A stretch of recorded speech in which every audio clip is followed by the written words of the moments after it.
Malaysia attracts 76.1 billion ringgit potential foreign investment as of March. Frequent monitoring enforcement to address local white rice shortage.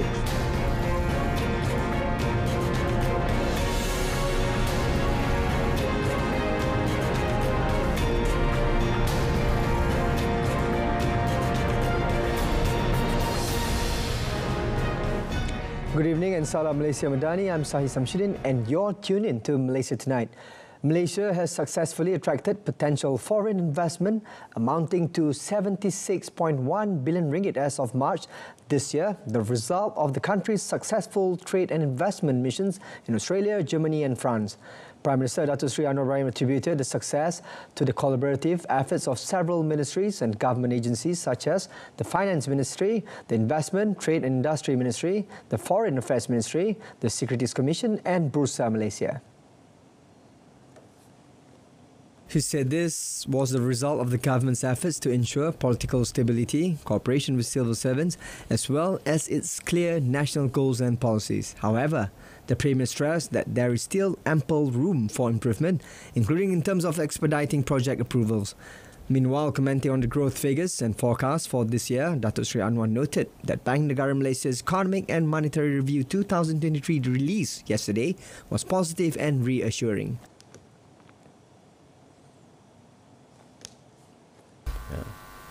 Tahun depan kita jangka masih di sekitar 4,5%.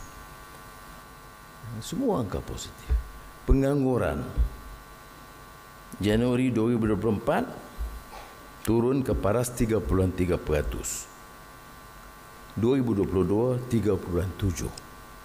Kadar inflasi suku keempat tahun 2023 1.6%. Ketimbang 2% suku ketiga 2023. In addition to the positive macroeconomic figures, the prospects for national investment are also at a very promising level. On another note, the Prime Minister wants more frequent monitoring and enforcement to be carried out to address the shortage of local white rice BPT in the market. Dato Sri Anwar said the monitoring and enforcement approaches also required changes to ensure a more effective distribution of BPT. Ada sekitar 150,000 metrik tan beras tempatan yang boleh diedar. Tak cukup untuk semua. Tetapi kalau kita tumpukan semua di kawasan miskin bandar, di kawasan kampung-kampung, kawasan pedalaman, melalui farma LPP, maka sekurang-kurangnya sebahagian besar atau majoriti rakyat yang berpendapatan rendah mestilah guna beras tempatan. At present, BPT is sold and distributed by Pharma and the Farmers Organisations Authority at a price of 26 ringgit per pack of 10 kilograms. The Prime Minister also said the government's firmness in addressing the issue of rice prices and supplies had been evident, leading to a decrease in the market prices of imported white rice BPI. The current retail price of BPI in the market is between 38 ringgit to 45 ringgit for a 10 kilogram pack, and with the announcement of the new price range, the price for the 10 kilograms pack would drop to 35 ringgit. In another development, the Prime Minister insisted that the unity government has never withheld any federal grant to any states, including Terengganu, whose allocation has been increased this year. He said the development allocation for Terengganu has been increased to 1.59 billion ringgit this year, compared to 1.55 billion ringgit in 2023. Dato Sri Anwar, he's also the Finance Minister, said the government under his leadership has never been cruel towards Terengganu, with the federal government having disbursed the Wang Ehsan to the state based on the 2023 petroleum revenue amounting to 786 million ringgit. Pemberian persekutuan kepada negeri Terengganu untuk 2022 399 juta. Untuk 2023 kita tambah. Maknanya semasa PAS bersatu dalam kerajaan dengan kita dalam kerajaan, peruntukan masa kita lebih daripada masa PAS bersatu. Zalim macam mana? Kita tambah jadi 413.64 juta. Dan ditambah untuk 2024 ada tambahan lagi. Itu ya, maknanya belanjawan pemberian persekutuan kepada negeri Terengganu di bawah kerajaan perpaduan Madani lebih daripada masa kerajaan dulu. The Prime Minister also reminded the Implementation and Coordination Unit ICU of the Prime Minister's Department to ensure that the allocation to all constituencies, regardless of whether they are under PAS or Bersatu, should be given to all. Cuma kita tak bagi melalui ahli parlimen. Kita bagi kepada rakyat. Kita tumpu yang miskin. Kalau miskin Tegar, saya tak kira dia ahli parti mana, dia di kawasan mana. Kita bantu tanpa pilihan sama kaum atau agama atau kawasan atau parti.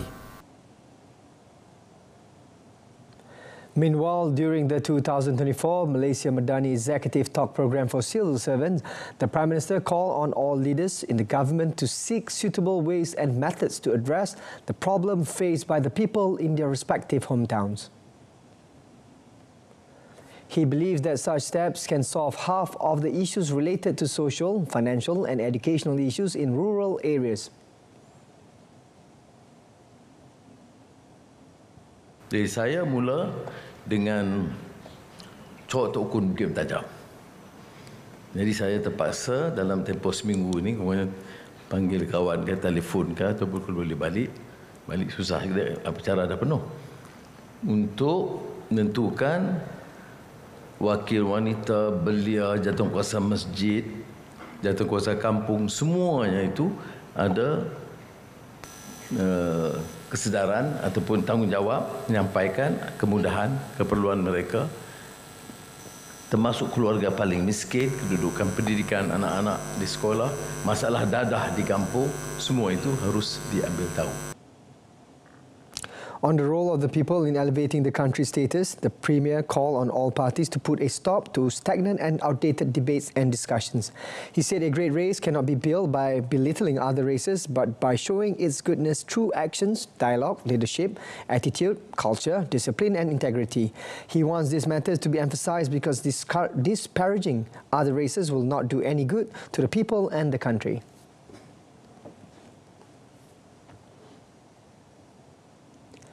The Road Transport Department, JPJ, has introduced the online motor vehicles deregistration system or DREG to tackle the issue of abandoned vehicles in housing areas.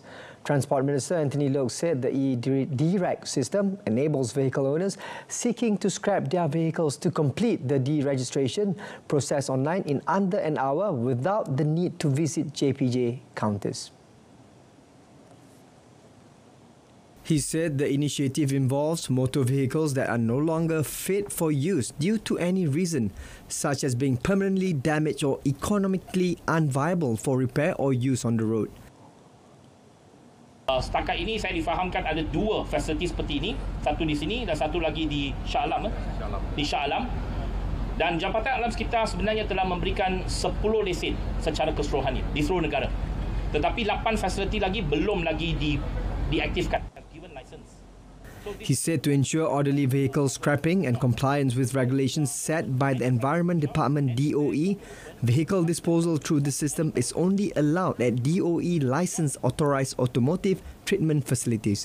As a start, Loke said the system, developed in collaboration with E-Auto Sdn Bhd, a service provider company, would be rolled out by Car Medic Sdn Bhd in Bandar Teknologi Kajang. Malaysia is not ruling out the possibility of delivering humanitarian aid to Gaza via airdrop. Defence Minister Datuk Seri Muhammad Khalid Nordin said the government is discussing the best alternative way to deliver the aid. Kalaupun kita nak lakukan bantuan kemanusiaan melalui airdrop, mungkin kita hantar barang tu ke pihak sana yang akan lakukan airdrop, bukannya kita hantar kapal terbang kita. The media earlier reported that a total of 480 food boxes donated by the Malaysian public were airdropped in northern Gaza via a C-130 cargo plane belonging to the Royal Jordanian Air Force. This effort was carried out through the non-governmental organisation Terima Humanitarian Outreach Mission in collaboration with the Hashimiyah Jordan Welfare Organisation, Childcare Charity Association and the Royal Jordanian Air Force. Following the phenomenon of hot weather and lack of rain that is hitting the country at the moment, the Malacca state government took the first step by preparing several contingency plans to ensure that the dam remains at normal level. State Public Works, Infrastructure, Public Facilities and Transport Committee Chairman Dato' Hamid Maitin Kunju Bashir said the measures were taken based on weather trends since the end of January until now, which shows a significant reduction in rainfall, thus impacting the reservoir capacity of raw water sources.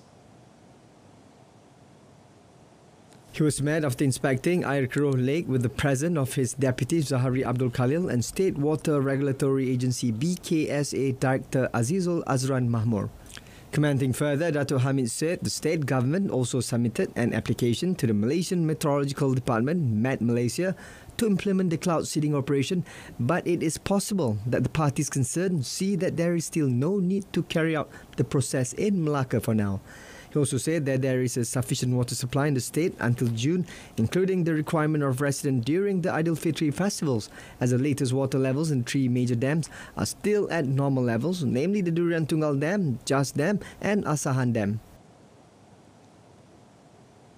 A total of 17,704 civil servants in Johor, including those serving with the local authorities, PBT, and state statutory bodies, will receive a special financial aid of half a month's salary or a minimum of 1,500 ringgit before Aidilfitri.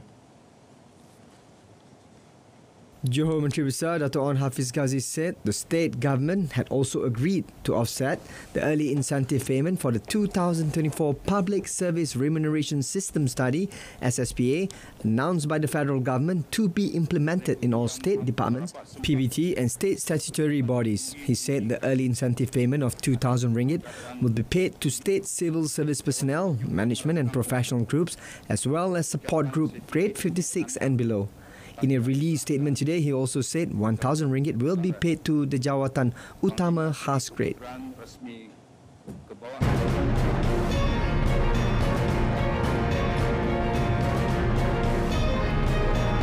Up next in our business segment, RHB Investment Bank maintains 2024 GDP forecast at 4.6%.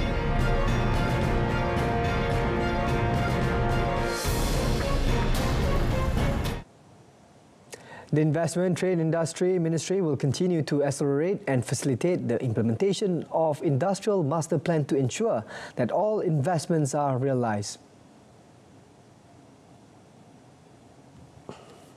Its Minister Tengku Datuk Sri Zafrul Abdul Aziz said it is crucial to implement government measures to achieve Malaysia's targeted economic growth rate of between 4 and 5% this year. The Minister also said MITI is dedicated to ensuring that approved investments materialise and that investors do not encounter unnecessary difficulties. He said the Malaysian Investment Development Authority, MIDA, is expected to produce a monthly report that provides comprehensive information regarding the value of both approved and realised investments. During Bank Negara Malaysia's BNM Annual Report 2023 release on Wednesday, the Central Bank called for the expediting of numerous industry master plans launched last year to support economic growth. Among the master plans announced by the government in 2023 are the New Industrial Master Plan 2030 and the National Energy Transition Roadmap. Adding to that, Tengku Datuk Sri Zafrul urges more Malaysian companies to consider investing in the semiconductor industry and make the leap to position themselves in the front end of the global semiconductor ecosystem. In making the call, the Minister said although Malaysia is a prominent player in the global semiconductor sector for over 50 years now, there is still room for improvement. He said Malaysia has strengths in both the digital and green economies. Tengku Datuk Sri Zafrul said MITI is working on institutionalising the process and invite local businesses to invest in the sector. He pointed out that Malaysia has seen favourable flows of capital investment as a result of trade tensions between two superpowers, the United States and China. The news report further said that the manufacturers in Malaysia are harnessing the change to the chance to upscale their operations and extend their global market footprint as rival manufacturers from the two global powerhouses face constraints.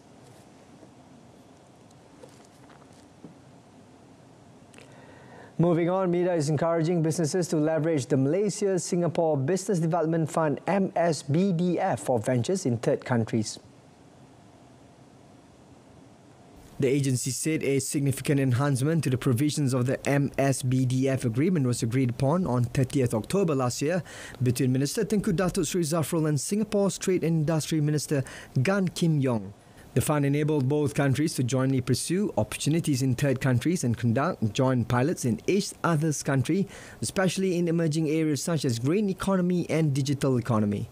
MIDA is poised to facilitate companies that are keen to explore these new avenues, ensuring a streamlined process for those looking to capitalize on the opportunities presented by the MSBDF. Malaysian SMEs can visit MIDA's official website for further details on guidelines, eligibility criteria, application procedures and funding mechanisms. Now, RHB Investment Bank Berhad RHBIB is maintaining Malaysia's gross domestic product GDP forecast at 4.6% year-on-year in 2024 versus Bank Negara Malaysia's BNM projected 4.0 to 5.0% range as domestic confidence has shown signs of improvement. In a note today, the investment bank said that there are three key proxies, specifically higher manufacturing purchasing managers index, increased imports of capital and intermediate goods, and rising business confidence, suggesting that manufacturers and businesses' optimism are up. The note also stated that the GDP growth would be underpinned by the recovery in manufacturing sector activities and improvement in trade performance. The unfolding developments, like the strengthening of the Industrial Production Index and export momentum, reinforce the investment bank's view. Meanwhile, the investment bank expects the ringgit to strengthen towards 4 ringgit 50 cent per US dollar at end 2024.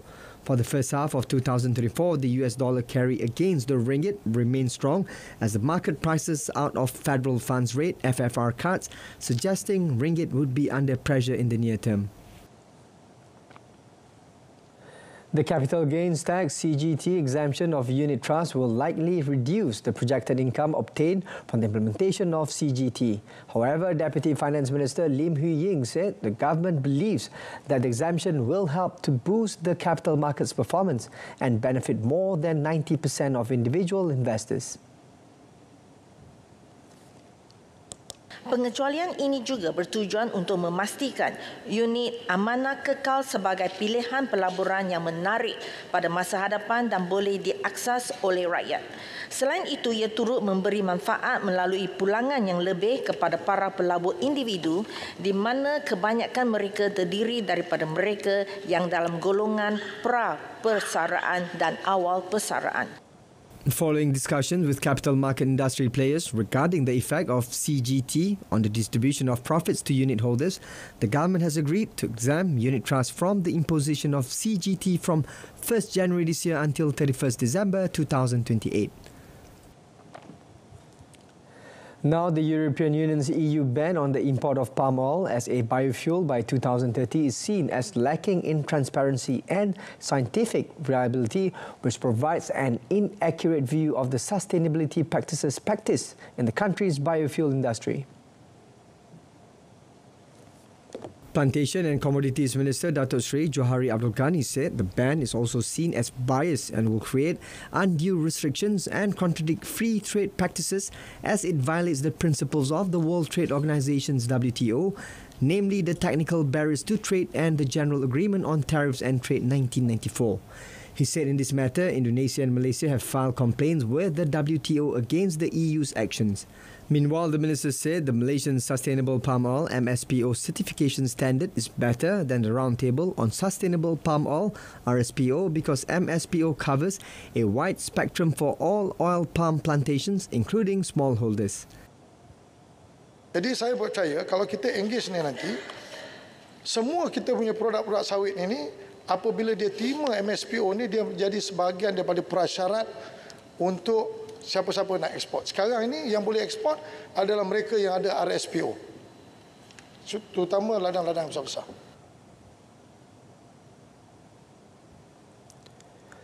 The Malaysia Aviation Group, MAG, recorded a net profit of 766 million ringgit for the financial year ended 31st December 2023, a swing of nearly 1.1 billion ringgit against a net loss of 344 million ringgit in 2022. Group Managing Director Dato' Captain Izam Ismail said the group recorded higher revenue of 13.85 billion ringgit, an increase of 31% against 10.61 billion ringgit in 2022. The strong performance was no doubt attributed to robust passenger traffic from the premium segment, intensified international network flow, active capacity management, deep partnership collaboration, airlines and non-airlines alike, and stronger yield for passenger segment that we see in 2021 and 2022. These were achieved despite higher operational and labour costs, which continues to rise, and of course the weaker ringgit. Challenges in supply chains due to increased costs also presented challenges to us, and indeed fuel prices and elevated interest rates are one of the others. Looking ahead, he said MAG is poised to capitalise on the momentum generated in 2023 and continue its journey towards sustainable growth, focusing on driving innovation, enhancing operational efficiency and delivering superior experiences to customers.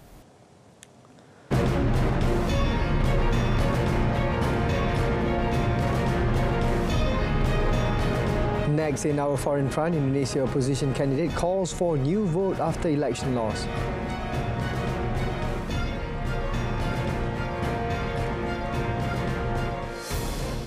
Prime Minister Datuk Seri Anwar Ibrahim became the first leader to congratulate Prabowo Subianto, who was yesterday announced as the official winner of the Indonesian presidential election 2024.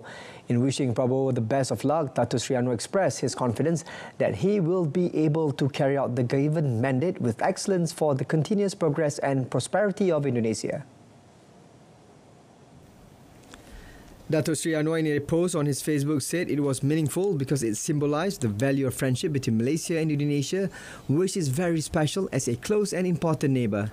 The Prime Minister said he and Prabowo are determined to strengthen bilateral relations, covering various aspects as neighbouring countries, and pledged to cooperate closely in various multilateral forums, especially within the scope of ASEAN.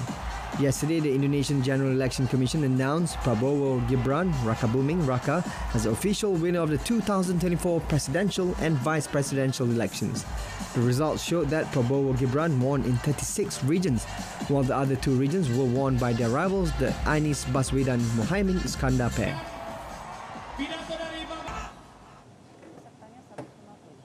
Meanwhile, losing Indonesian presidential candidate Anies Baswedan filed a legal case at the Constitutional Court today to challenge the outcome of an election won overwhelmingly by Prabowo. The Anies team has complained about the widespread allocation of social assistance such as rice, fertilizer and cash handouts in key electoral areas which they said influenced the vote. The administration has rejected that. Anies and his team have also criticised the Constitutional Court last-minute decision last year to change election rules which allowed the president's son to become Prabowo's running mate. Indonesian authorities today rescued at least 69 Rohingyan refugees who had been at sea for weeks and were taking them to shore after their boat capsized a day earlier.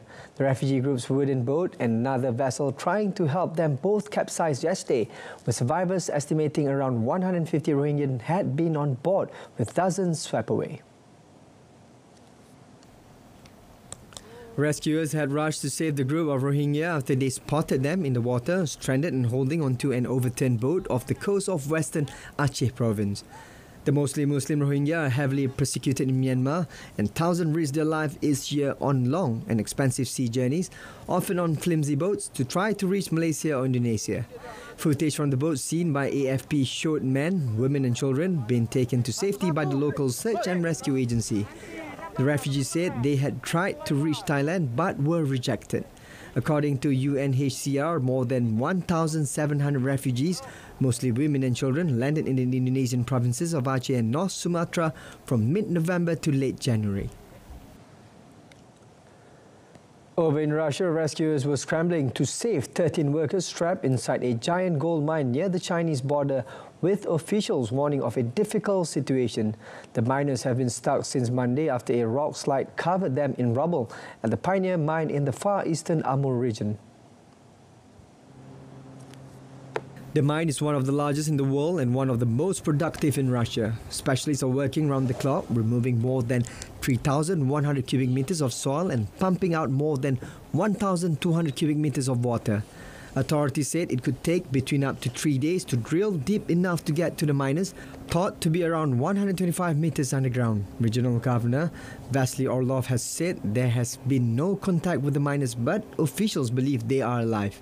Officials have already opened an investigation for a suspected breach of safety rules.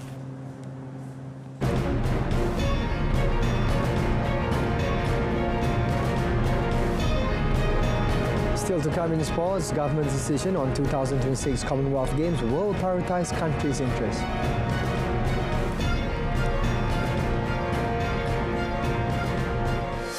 Youth and Sports Minister Hannah Yeoh expressed confidence that any decision to be taken by the Cabinet regarding hosting the 2026 Commonwealth Games will prioritise the country's interests. The matter will be discussed thoroughly at the Cabinet meeting scheduled tomorrow. Setakat ini, pendirian Kerajaan Persekutuan belum diketahui. Tetapi saya boleh nyatakan pandangan Kementerian Belia dan Sukan setakat ini. Pertama, apa yang pasti, KBS sentiasa meletakkan kepentingan rakyat sebagai keutamaan nombor satu. Tidak akan sama sekali membazirkan wang pembayar cukai jika pun bersedia untuk menganjurkannya. Kita akan memastikan pendekatan konservatif diambil setiap kali ianya melibatkan duit rakyat. Jika kerajaan bersetuju untuk melaksanakannya, KBS mencadangkan perbelanjaan tidak melebihi grant yang diberikan oleh CGF. The CGF has offered Malaysia to host the Games while also offering a £100 million fund to Malaysia, which had hosted in 1998. According to Hannah, should the government opt to host the 2026 Commonwealth Games, KBS would appoint a body to audit the organising account. Oman's recent changes of coaches has not dampened the will of the Harimau Malaya squad to prove their strength in the second round of the 2026 World Cup 2027 Asian Cup qualifiers match against Oman in the Muscat early tomorrow. National head coach Kim Pangon said his team had studied the characteristics of each Oman's players in preparation for tomorrow's match in an effort to give fierce opposition to the 80th best team in the world. Although it is difficult to predict the Omanis team tactical approach following the changes, it is not an obstacle for Harimau Malaya. Pangon added that Malaysia's position at the top of Group D in the second round of the 2026 World Cup 2027 Asian Cup qualifiers also gives the national team an additional tonic to compete tomorrow. Malaysia, currently ranked 132nd in the world, are scheduled to meet Oman at the Sultan Qaboos Sports Complex, Muscat at 2 a.m. before once again meeting Jaroslav Shilvey's side at the national stadiums in Bukit Jalil on 26 March. That wraps up this edition of Malaysia Tonight. In our top story, Malaysia attracts 76.1 billion ringgit potential foreign investment as of March. Till next time, I'm SAHIH from the river to the sea, Palestine will be free. Thanks for watching.